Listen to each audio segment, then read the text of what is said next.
Ducati, panas nih sob. Kedua pembalap pabrikan Ducati nampaknya lagi satru.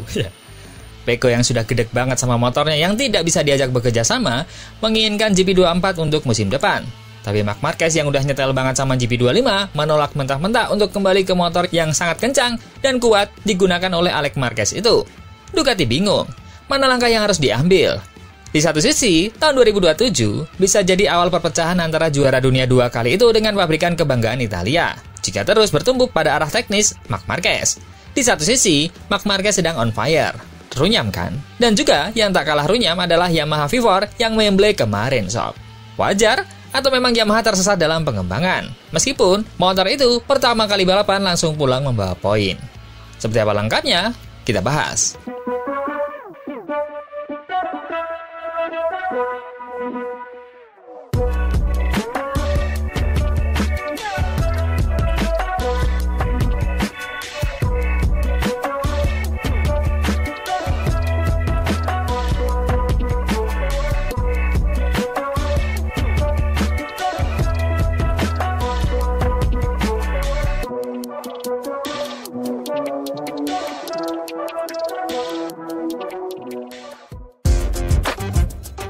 Di tengah keterpurukan Pecco Bagnaia pada MotoGP Barcelona, situasi internal Ducati semakin rumit. Bagnaia hanya mampu mencatatkan kualifikasi di posisi ke-21, sebuah hasil yang mempertegas krisis performa yang tengah dia hadapi. Dalam momen itu, Marc Marquez memberi dorongan moral kepada Pecco. Marquez menawarkan kesempatan bagi Bagnaia untuk mendengarkan pandangannya, serta memberikan beberapa rekomendasi spesifik. Saran utamanya sederhana namun penting, mulailah dari awal. Menurut Marc Marquez, strategi itu bisa menjadi kunci menjelang seri Misano, terutama untuk memutus siklus hasil buruk sekaligus meredam tekanan media yang semakin mendesak. Bagnaia dengan kerendahan hati mengakui bahwa nasihat Marc Marquez membantunya. Dia bahkan menyebut bahwa rekan setimnya itu sebagai sosok yang cerdas. Namun, kondisi Bagnaia yang terus terpuruk, bahkan di seri Misano, membuat isu baru mencuat. Kemungkinan dirinya kembali menggunakan GP24 untuk musim 2026. Menurut laporan The Race, sejumlah orang dalam Ducati sendiri meyakini bahwa GP24 bisa lebih cepat dibandingkan dengan GP25. Keyakinan ini berkuat dengan performa Alex Marquez yang berhasil bertengger di posisi kedua klasemen kejuaraan dan meraih 2 kemenangan meskipun melawan talenta sekuat Marc Marquez dengan motor GP24. Secara teknis, pengembalian Bagnaia ke GP24 mungkin dilakukan, tapi hanya jika kedua pembalap pabrikan Ducati menyetujuinya. Skema ini diyakini dapat menyelamatkan Bagnaia, mengingat dia sukses meraih 11 kemenangan MotoGP menggunakan motor tersebut pada musim 2024. Namun, hambatan besar muncul dari dalam garasi pabrikan itu sendiri, yaitu Marc Marquez. Sang pemuncak klasemen itu menolak mentah-mentah opsi tersebut. Ducati awalnya merencanakan uji coba perbandingan di Misano untuk Pecco dan Marc Marquez Senin ini. Tapi Marc Marquez menegaskan dirinya belum siap dan bahkan menyatakan tidak ada kemungkinan untuk kembali ke motor lama. Penolakan Marc Marquez menciptakan paradoks. Di satu sisi, Ducati membutuhkan solusi cepat untuk Bagnaia. Namun di sisi lain, Marc Marquez justru menekankan bahwa GP25 tak jauh berbeda dengan GP24. Bukan motor yang benar-benar berbeda. Padahal, secara teknis, Marc Marquez belum pernah secara utuh mengendarai motor GP24 itu untuk balapan. Kami mengendarai basis GP24 dengan beberapa evolusi pada paket aerodinamika. Jelasnya, Marquez juga mengingatkan kembali bahwa saat uji coba pramusim di Malaysia dan Thailand, dia dan Bagnaia memiliki pendapat yang sama, mengambil arah pengembangan, serta keputusan teknis yang sama dengan komentar yang serupa. Pernyataan itu memperlihatkan dari sisi Marc Marquez, justru krisis Bagnaia lebih bersifat psikologis daripada teknis motor. Kondisi ini juga memunculkan kekhawatiran dari para pengamat. Dan Hudson menilai sikap Bagnaia yang secara terbuka memperlihatkan kelemahannya di depan Marc Marquez, lalu dipublikasikan Ducati melalui media sosial, menunjukkan betapa berat tekanan yang dia tanggung. Bagi Hudson, ini bukan sekedar masalah teknis, melainkan sudah masuk ke ranah psikologis yang lebih dalam. Sementara itu, Marco Melandri berpendapat bahwa sangat sedikit yang akan berubah bagi Bagnaia untuk musim 2026. Menurutnya, Ducati tidak akan kembali ke motor lama, sehingga Bagnaia tidak punya pilihan selain beradaptasi dengan GP25 atau akan tetap terpuruk seperti ini. Tantangan besar kini menanti Bagnaia. Dia harus menemukan kembali rasa percaya dirinya yang hilang, beradaptasi dengan motor secara lebih baik, sekaligus menghadapi kenyataan bahwa rekan setimnya, Marc Marquez, gak mau mengalah dalam urusan teknis. Situasi ini memperlihatkan adanya pergeseran hierarki di Ducati. Marquez kini menjadi penentu arah, sementara Bagnaia harus terpinggirkan. Namun, apakah ini yang terbaik untuk seluruh rider Ducati? Yang menjadi paradoks adalah data Alex Marquez. Dan terlihat beberapa kali Marc Marquez mengatakan bahwa adiknya lebih kuat. Hal itu tidak bisa menutupi memang GP24 lebih baik. Namun, mungkin Marc Marquez sudah menemukan motor yang cocok untuknya, dan dia bisa mengulangi formula yang sama untuk menjadi juara dunia tahun depan. Situasi yang panas pun terjadi di Misano. Setelah balapan usai, beberapa pernyataan Bagnaia pun mencerminkan kebingungan yang mendalam.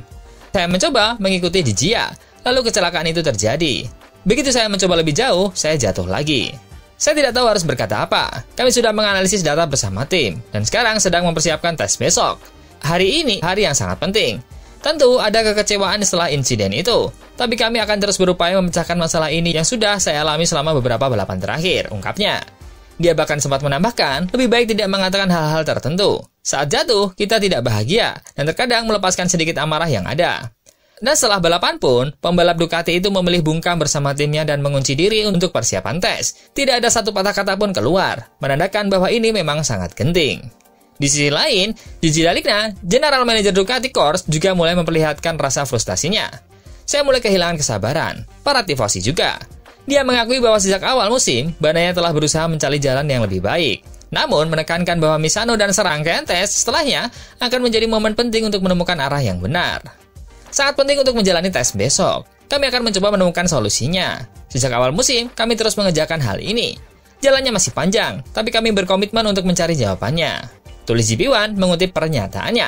Meski begitu, sekedar mengulang kalimat kami akan mencobanya tidak lagi cukup. Nyatanya sejauh ini tidak menunjukkan perbaikan.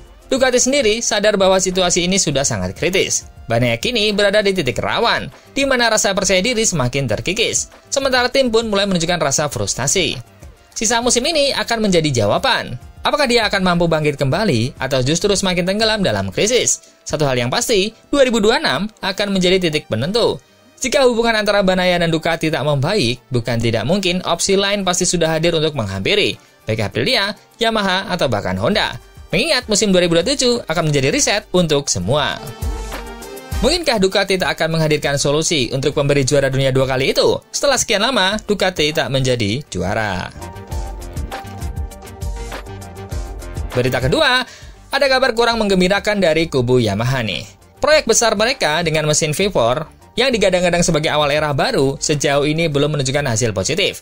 Memang ada poin yang bisa dibawa pulang, tapi jarak performa dengan para rival masih terlalu besar, sehingga sulit untuk disebut berhasil. Debut Yamaha V4 bersama Augusto Fernandez di Misano dimulai dengan cukup menjanjikan. Pada sesi latihan Jumat, Fernandez hanya tertinggal 1198 detik dari pemuncak catatan waktu. Namun, seiring akhir pekan berjalan, situasi memburuk. Di latihan terakhirnya, jaraknya melebar jadi 2,045 detik. Lalu, lebih 1,678 detik saat kualifikasi yang membuatnya hanya berada di posisi kedua-dua. Balapan sprint kemudian memperlihatkan masalah baru. Fernandez mengalami getaran keras di bagian belakang, sesuatu yang juga dialami Yamaha Inline. Dia tetap menyelesaikan balapan, tapi hanya finish di posisi ke-18 dengan selisih 27,893 detik dari pemenang. Dia juga tertinggal 11 detik dari Jack Miller, pembalap Yamaha terbaik di posisi ke-16, setelah Fabio Quartararo terjatuh dari posisi ke-4. Angka-angka ini tidak benar, ungkap Fernandez. Dia mengakui bahwa motor masih terasa tidak stabil, terkadang menyenangkan, terkadang sulit dikendalikan. Motor ini benar-benar baru, jadi angka-angka dari inline tidak bisa begitu saja diterapkan. Hari ini, saya lebih lambat daripada kemarin, jadi kami harus menemukan arah yang tepat. Data kecepatan puncak memperlihatkan kelemahan yang signifikan. Yamaha V4 hanya mencapai 292,6 km per jam, jauh di bawah M1 Inline tercepat milik Miguel Oliveira yaitu 300,8 km per jam. Dan apalagi Ducati milik Pecco Bagnaia yang menembus 304,2 km per jam. Dengan mesin seperti ini, sulit untuk mendekati lawan, apalagi bersaing.